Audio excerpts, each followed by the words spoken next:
A gente muda de assunto para contar que uma das empresas sancionadas pelo Departamento do Tesouro dos Estados Unidos por suspeita de ligação com a facção criminosa PCC recebeu mais de 514 milhões de reais de uma companhia investigada por integrar uma rede de lavagem de dinheiro ligada a Antônio Carlos Camilo Antunes, conhecido como Careca do INSS. A empresa é a Victory Trading Intermediação de Negócios de Vitor Henrique de Oliveira Shimada.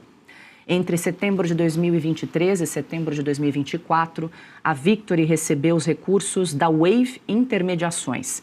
A empresa é citada como um dos principais CNPJs da chamada Rede Arpar, formada por mais de 40 empresas com indícios de serem de fachada e usadas para lavagem de dinheiro.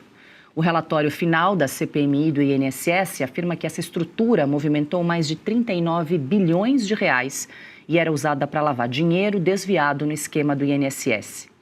Além da Victory, o governo dos Estados Unidos também sancionou as empresas Wave Construções Inteligentes e a PixWave Soluções de Pagamentos, além dos brasileiros Vitor Henrique de Oliveira Shimada, Stella Stefani Nunes Henrique de Oliveira e a empresa portuguesa Avenidas Flutuantes Unipessoal. É a primeira vez que os Estados Unidos aplicam sanções por ligação com o PCC depois de classificar a facção como organização terrorista.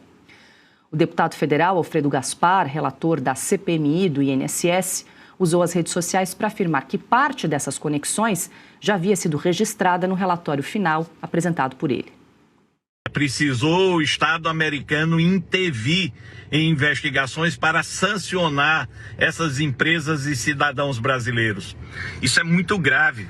PCC é célula terrorista, reconhecida agora mundialmente. Sabe onde é que eles estão citados? No meu relatório da CPMI do INSS. O tal do Shimada, que já foi preso por lavagem de dinheiro, está lá. A Wave, a PixWave e a Vitória Trade fazem parte da conexão da rede Arpar. Tudo isso descrito no nosso relatório. E quem impediu investigação e foi contra prorrogar a CPMI do INSS? Quem foi contra a aprovação do relatório? O PT, a esquerda, comandada pelo governo Lula. Pior do que isso, saiu uma notícia hoje: Polícia Federal não vai investigar Lulinha até as eleições. Esse Brasil precisa ser refundado. Pois é, Ludmila, está tudo conectado. É curioso como esses nomes apareceram no relatório final da CPMI do INSS, que acabou não avançando, foi arquivada, não foi nem prorrogada, né?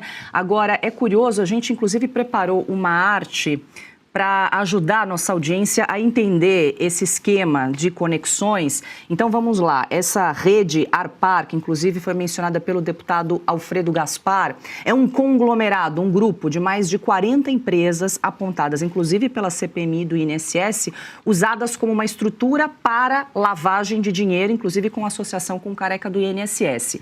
Essa Wave Intermediações é uma das empresas que integra esse conglomerado Arpar e fez uma transferência de 514,5 milhões de reais para essa Victory Trading Intermediação de Negócios, que é controlado pelo Vitor Henrique de Oliveira Shimada, que controla essas duas empresas, a Victory Trading e também a PixWave. E essas duas empresas, mais o Shimada, foram então alvo de sanções do Departamento do Tesouro, ali por envolvimento, ligação com o PCC. A gente já começa a observar os primeiros resultados, né, dessa iniciativa do governo americano de classificar essas facções criminosas como terroristas, né, essas práticas agora de asfixia financeira dessas empresas e desses brasileiros com conexão nos Estados Unidos. E essa asfixia financeira dessas organizações ligadas ao PCC, isso me lembrou algo que aconteceu em meados do ano passado. Parece que o Brasil já está se acostumando com aquela ideia das sanções financeiras a brasileiros ou empresas brasileiras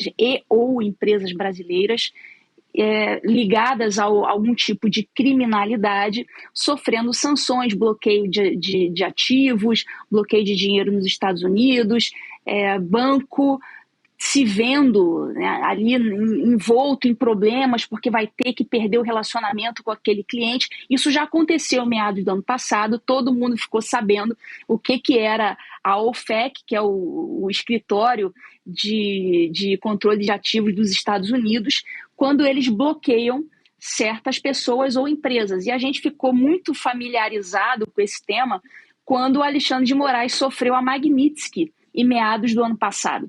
E naquela época, muito pouco se falava sobre isso, então foi aquele barata-voa de todo mundo querendo descobrir o que era, do que se tratava, se o Alexandre de Moraes podia ter cartão de crédito, se podia ter conta em banco. Então, naquela época, muito se falou sobre esse tema. E agora, quando acontece isso com essas empresas aí, e esses 2 cidadãos brasileiros, aí a gente já está um pouco mais familiarizado, mas você vê que isso é um sintoma, né? Agora o brasileiro já entende de cara o que é essa sanção. Isso aí nada mais é do que uma sanção semelhante à que foi aplicada contra o Alexandre de Moraes ano passado. Então, no contexto das organizações criminosas, isso é, assim, é matador. Por quê? Todo mundo ligado a essas organizações e que eles tiverem sido sancionados, eles não vão poder ter relacionamento com o banco, não vão poder fazer essas transações que criam aquela teia de transações quase irrastreável. Ou seja, para eles conseguirem esconder dinheiro, para eles fazerem aquelas dificultações do follow the money, isso vai ser muito mais difícil a partir do momento em que eles estão bloqueados. Então, os bancos não vão poder ter relação com essas pessoas, eles não vão poder ter ativos. Se tiver alguma coisa aqui nos Estados Unidos, vai ser tudo congelado. Então, quando começa a mexer no bolso, a coisa começa a funcionar, penso eu.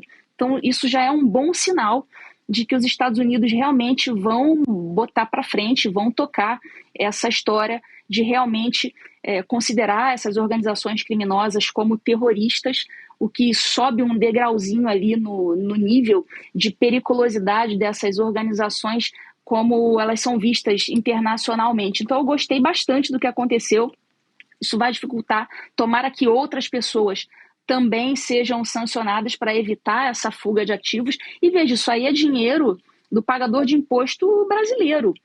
E essas empresas estão sendo acusadas de lavar dinheiro desviado do INSS. Então, olha só onde que está caindo o dinheiro do pagador de imposto do Brasil, o dinheiro lá dos aposentados, dos pensionistas, dos velhinhos. Olha onde que esse dinheiro está caindo. É uma coisa impressionante, mas essa é uma boa notícia para o Brasil e uma péssima notícia para as organizações criminosas e agora organizações terroristas, segundo aqui os Estados Unidos. O Lula não gosta que chame de organização terrorista, ele tentou evitar isso ao máximo, ele fez de tudo, inclusive não gostou, né? Ele falou que essas sanções suscitam preocupações, então, ele está preocupado com a sanção que o sujeito lá ligado, ou supostamente ligado ao PCC está recebendo, e não com o dinheiro que foi desviado e sumiu no mundo nessa teia intrincada de contas bancárias e paraísos fiscais, enfim. O Lula está preocupado com o bem-estar do criminoso e não com o dinheiro do pagador de impostos. É lamentável.